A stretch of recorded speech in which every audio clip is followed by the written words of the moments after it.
为了行销三商区目前正调时的无规定农产，嘛要互全国民众加深对三商的观光产业甲体验。三商公所伫8月29号将盛大举办无国节产业文化活动，除了品尝社区妈妈所做的无国粽、无国米粉等上在地风味餐，当然配合上界出名的花园水稻博物馆做伙行销。东港除了有通食、有通耍，也有机会抽到电动机车的好康。我们7点就开始有一个登顶活动，爬198个阶梯，可以到山上净水池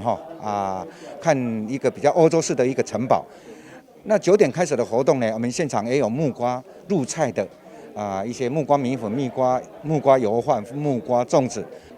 现场也有我们青农跟农友所种植的一些水果。我们木瓜以外呢，我们现在当季也有芭乐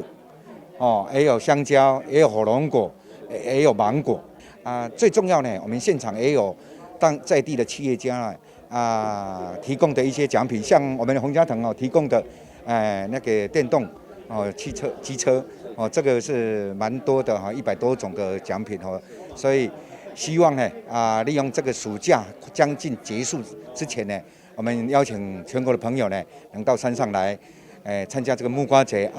也畅游我们山上一些景点。虽然防疫期间，不过因为三商区丰富的农地产品无杀，真正可惜。所以市府农业局配合公所，积极推动农业经济甲观光的产业，希望共同来带动在地人气甲买气。今日新闻，郭博义采访报道。